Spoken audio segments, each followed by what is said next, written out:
নমস্কার, আপনি দেখছেন দুর্গাপুর সংবাদ ইউটিউব চ্যানেল। আজ 8ই আগস্ট শুক্রবার। প্রতিদিনের মতো আজও থাকছে কিছু বাছাই করা গুরুত্বপূর্ণ খবর। বিস্তারিত জানার আগে দেখে নিন আজকের হেডলাইন। যোগীরাজ্যে বাংলাদেশি সন্দেহে বাংলা শ্রমিককে বেধড়ক মার পুলিশের, ভর্তি হাসপাতালে। নবগ্রামে বেহাল রাস্তায় আহত স্কুল পড়ুয়া, ছবি পোস্ট করে মুখ্যমন্ত্রীকে দায়ী করলেন মালব্য। বারাসাতে শুভেন্দুর মিছিল থেকে আইএনটিটিইউসির কার্যালয়ে হামলা, দায়ের অভিযোগ। ঘাটালে দেবকে অপমান শুভেন্দুর, সহনশীল সাংসদের নীতি মনে করিয়ে কি বললেন কুণাল। বাংলা বলে বিরাট বিপদে বজবজের সোমা, বাংলাদেশি তকমাই মুম্বাই। আপনার প্রয়োজন আছে? শুভেন্দুকে স্বাস্থ্যসাথী কার্ড করানোর পরামর্শ বাঁকুড়া জেলা সভাপতির। অঙ্গনওয়াড়ি কেন্দ্রের খিচুড়িতে শুয়োপোকা, তুমুল শোরগোল পশ্চিম মেদিনীপুরে। উপভোক্তার বদলে লক্ষ্যের ভান্ডারের টাকা যাচ্ছে অন্যের অ্যাকাউন্টে, মহেশতলে মারাত্মক অভিযোগ। মমতার ভয় না পেয়ে নিজের দায়িত্ব পালন করুন, মা কালী রক্ষা করবেন, সরকারি আধিকারিকদের শুভেন্দু। এক কেন্দ্রেই লক্ষাধিক ভুয়ো ভোটার, চুরির প্রমাণ হাতে সরব রাহুল, পাল্টা চ্যালেঞ্জ কমিশনেরও। বাংলা সিনেমা বাঁচানোর লড়াই দেব, কৌশিক, ঋতুপর্ণারা, কি হলো মন্ত্রীর জরুরি বৈঠকে? প্রিয় দর্শক, আপনাদের একটা লাইক আর একটা কমেন্ট আমাদের জন্য অনেকটা অনুপ্রেরণা দেয়। আর প্রতিদিনই নির্ভরযোগ্য বাছাই করা খবর পেতে করুন দুর্গাপুর সংবাদ চ্যানেল, সাবস্ক্রাইব করুন। প্রধান খবরগুলো জানতে ভিডিওটি শেষ পর্যন্ত দেখুন, কারণ প্রতিটা মুহূর্তে রয়েছে গুরুত্বপূর্ণ খবর। উত্তরপ্রদেশে ফের বাংলাদেশি সন্দেহে পুলিশ হেনস্থার শিকার কোচবিহারের পরিযায়ী শ্রমিক। গুরুতর অসুস্থ অবস্থায় বর্তমানে ভর্তি এমজেএম মেডিকেল কলেজে। ঘটনা তীব্র ক্ষোভ প্রকাশ করেন তৃণমূল কংগ্রেস। আক্রান্ত শ্রমিক মুমিন মিয়া কোচবিহারের শীতলকুচির লালবাজার এলাকার বাসিন্দা। গত 4 বছর ধরে তিনি ভিন রাজ্যে রাজমিস্ত্রির কাজ করতেন। অভিযোগ, রবিবার সকালে কাজে বেরোতেই পুলিশের পোশাক পরা 4 ব্যক্তি তাকে জোর করে তুলে নিয়ে যায়। বলা হয় বাংলাদেশি সন্দেহে থানায় নিয়ে যাওয়া হচ্ছে। বাংলায় কথা বলার কারণেই তাকে বাংলাদেশি বলেই সন্দেহ করা হয় বলে অভিযোগ। শ্রমিকের সতীর্থদের দাবি, থানায় না নিয়ে গিয়ে অন্যত্র গিয়ে তাকে বেধড়ক মারধর করা হয়। এরপর তার পরিবারের কাছ থেকে 10,000 টাকা আদায় করে দিল্লির সীমান্তে ফেলে দেওয়া হয়। সতীর্থরাই তাকে উদ্ধার করে ট্রেনে করে কোচবিহারে ফেরান। বুধবার রাতে বাড়ি ফেরার পর অসুস্থ বোধ করায় তাকে হাসপাতালে ভর্তি করানো হয়।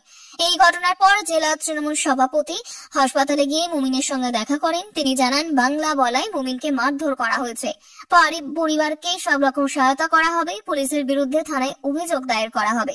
অন্যদিকে রাজস্থানে মালদার আমির শেখকে বেআইনিভাবে বাংলাদেশে পাঠানোর অভিযোগে তার বাবা জিন শেখ কলকাতা হাইকোর্টে মামলা দায়ের করেন। তৃণমূল সাংসদ সামিরুল ইসলাম সোশ্যাল মিডিয়ায় বিষয়টি প্রকাশ্যে আনেন। ভিন রাজ্যে বারবার বাঙালি শ্রমিক হেনস্থার ঘটনায় রাজ্য জুড়ে উদ্বেগ।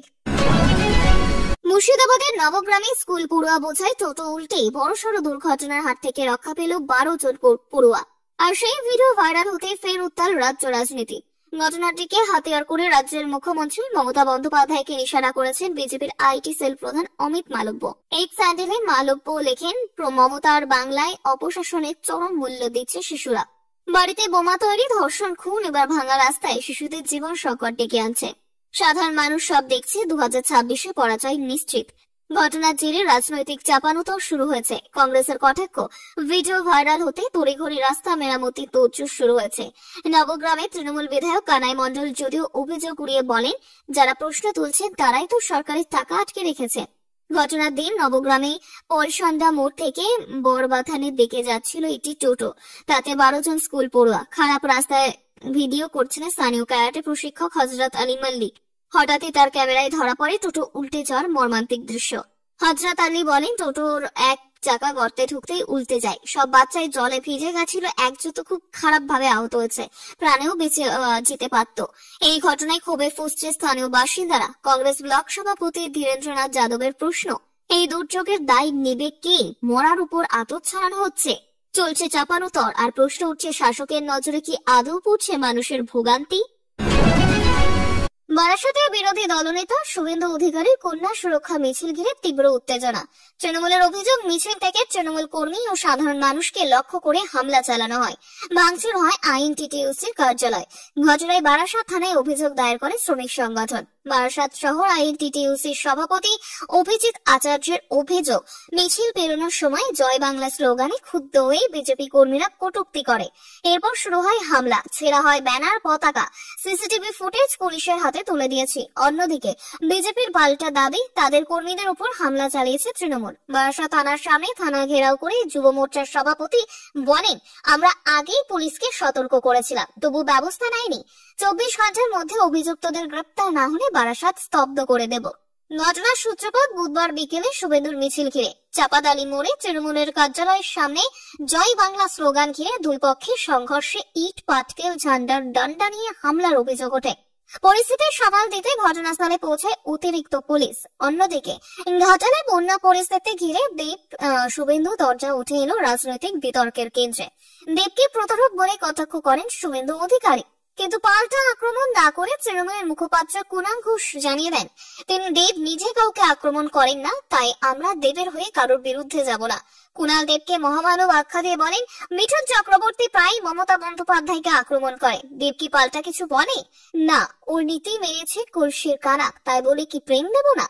একদিকে বারাসাতের রণক্ষেত্র, অন্যদিকে ঘাটালের শান্ত দর্শন। তৃণমূল বিজেপির রাজনৈতিক লড়াই এখন এক পক্ষের হুঙ্কার আর অপর পক্ষের নীতিগত নিরাপত্তায় বিভক্ত। মহারাষ্ট্রে ফের বাংলা ভাষাভাষীকে হেনস্থার অভিযোগ। মুম্বাই কাজে গিয়ে বাংলাদেশের সন্দেহে জেলার মুখে পড়লেন দক্ষিণ 24 পরগনার বজবজের বাসিন্দা সোমা সরকার। অভিযোগ, বাংলায় কথা বলায় তাকে ঘিরে ধরে প্রশ্ন করা হয়, কোথা থেকে এসেছেন, ভারতীয় কিনা। পরিচয়পত্র দেখালেও প্রথম বিশ্বাস করা হয়নি বলে অভিযোগ। পরিস্থিতি উত্তপ্ত হয়ে উঠলে স্থানীয় কয়েকজন এগিয়ে এলে কোন রকমের রক্ষা পান সোমা। পরে ঘটনাটি ফোনে জানান তার পরিবারকে। পরিবারের সদস্যরা জানান, ও তো সরকারি নথিপত্র নিয়ে গিয়েছে, শুধু বাংলায় কথা বললেই এমন অপমান, এটা মেনে নেওয়া যায় না। ঘটনাকে ঘিরে ক্ষোভ ছড়িয়েছে বজবজ সহ দক্ষিণ 24 পরগনার বিভিন্ন এলাকায়। স্থানীয় বাসিন্দারা প্রশ্ন তুলছেন, বাংলায় কথা বললেই কি এখন সন্দেহজনক হতে হবে?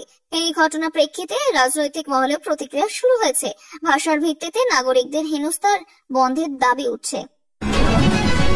বিহারের পর কি এবার বাংলা? এসআইআর নিয়ে যখন বিতর্ক তুঙ্গে, এই রাজ্যে 2002 সালের ভোটার তালিকা প্রকাশ করল নির্বাচন কমিশন। আপাতত 24 জেলার ভোটার তালিকা আপলোড করা হলো কমিশনের ওয়েবসাইটে। 5% জেলা এখনো বাকি। নাম যাচাই করতে লিংক আমাদের ডেসক্রিপশন বক্সে দেওয়া আছে। এই রাজ্যে শেষবার ভোটার তালিকা সংশোধন বা স্পেশাল ইন্টেন্সিভ রিভিশন হয়েছিল 2002 সালে। ফলে 2002 সালকে বেস ইয়ার ধরে কমিশন ভোটার তালিকার সংশোধন করতে চায় বলে খবর।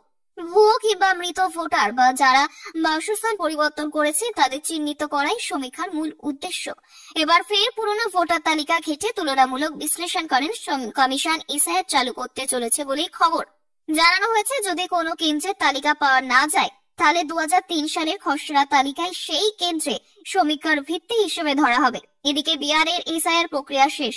1 আগস্ট খসড়া তালিকাও প্রকাশ করেছে কমিশন, কিন্তু খসড়া তালিকা থেকে বাদ পড়েছে 65 লক্ষ নাম। এতগুলো নাম কেন বাদ গেল, কাদের নামই বা বাদ পড়লো? মামলা গড়িয়েছে সুপ্রিম কোর্টে। নির্বাচন কমিশনের কাছে জবাব তলব করছে শীর্ষ আদালত।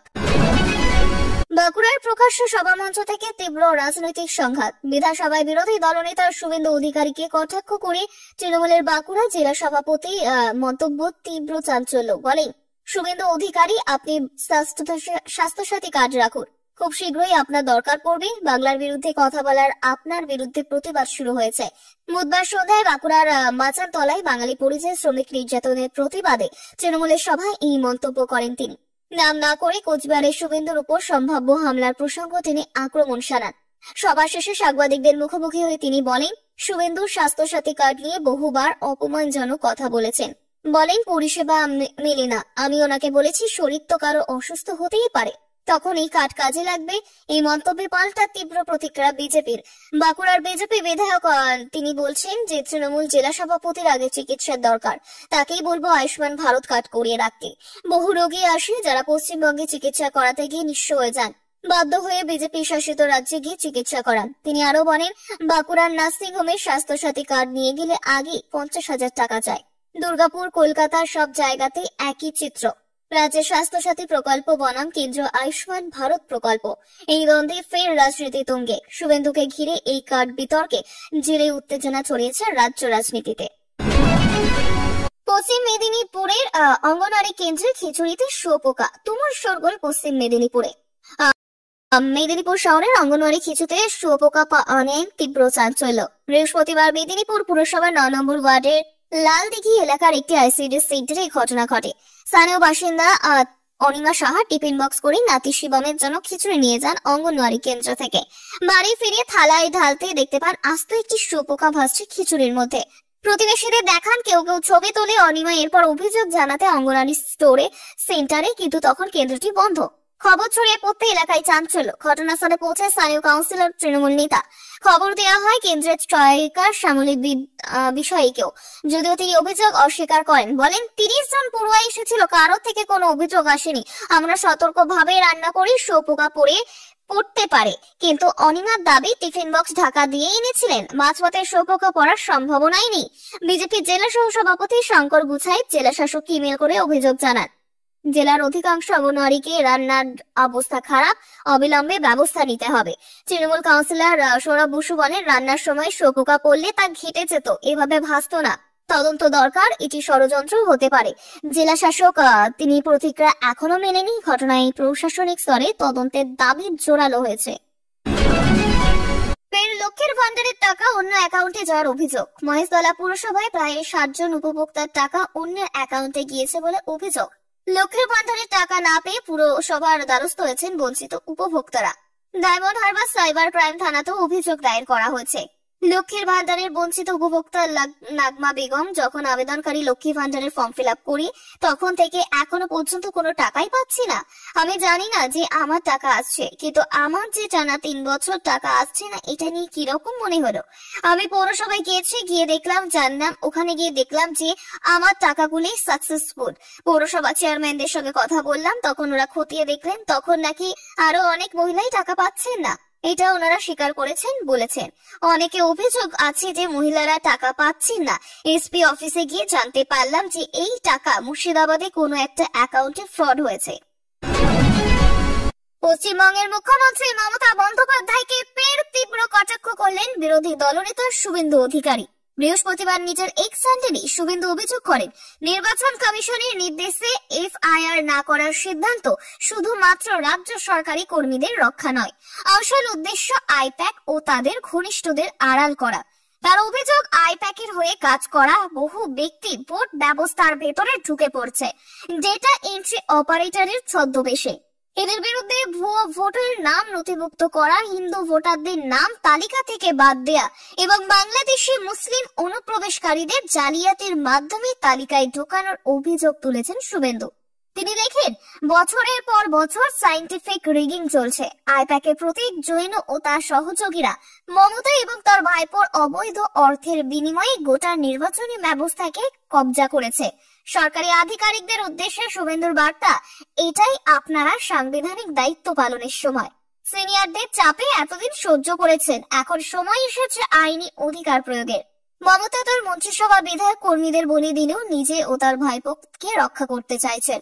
শেষে সরাসরি আবেদন জানিয়ে শুভেন্দু লেখেন, ভয় বা পক্ষপাত না করে নিজের দায়িত্ব পালন করুন। মা কালী আপনাদের মমতার চক্রব্যূহ থেকে রক্ষা করবে। শুভেন্দুর এই পোস্ট ঘিরে রাজনৈতিক মহলে নতুন করে চাঞ্চল্য ছড়িয়েছে। মুখ্যমন্ত্রী ও তার রাজনৈতিক পরামর্শদাতা সংস্থাকে নিশানা করে এমন বিস্ফোরক অভিযোগের পর শুরু হয়েছে জোর জল্পনা। ভোট চুরি নিয়ে অ্যাটম বোমা ফাটানোর হুঁশিয়ারি আগেই দিয়েছিলেন। এবার সেই তথাকথিত প্রমাণ নিয়ে সামনে এলেন রাহুল গান্ধী।